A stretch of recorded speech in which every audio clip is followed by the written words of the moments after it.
Hola, em dic Jessi Maura i us dono la benvinguda al curs de català des de zero.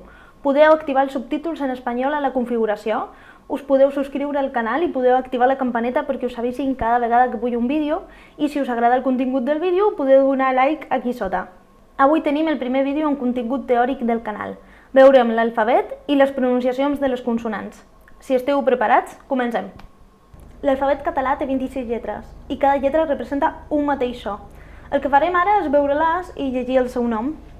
A, B alta, C, C trencada, D, E, F, G, H, I, J, K, L, M, N, O, P, Q, R, S, T, U, V baixa, W, X, Y, Z.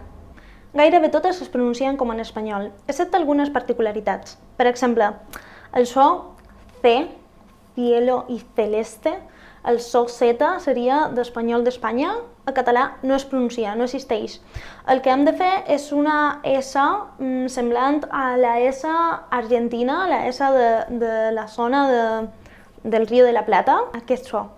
El so G o J, que surt d'aquí, de la gargamella, quan jo vull fer G o J, aquest so no existeix en català, no és propi de l'idioma. El que hem de fer és un fonema semblant, com si fos la doble L a Espanya, com si jo vull dir lluvia, és aquest so. Es diu J o J.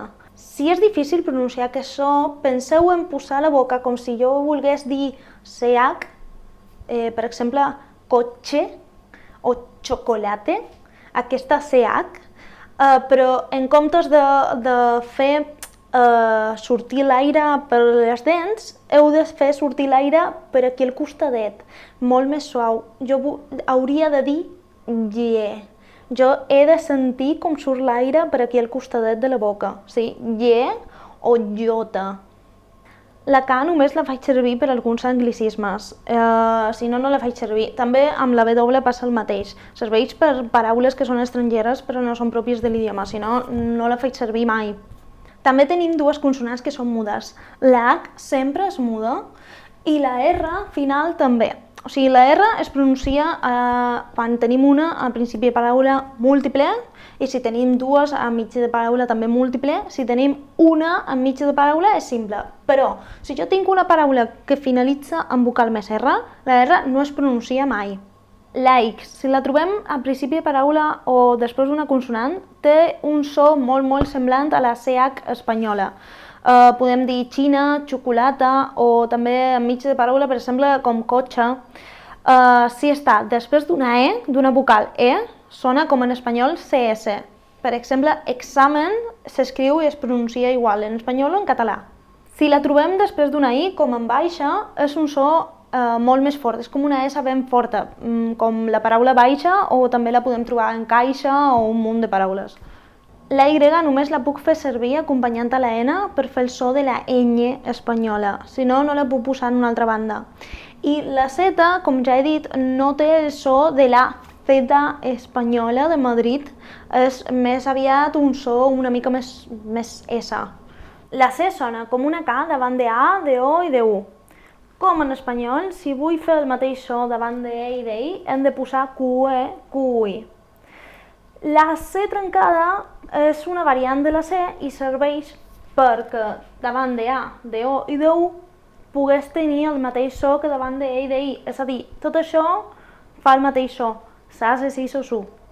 La G es fa servir com en espanyol. Davant de A, de O i de U fa el so ga, go, gu.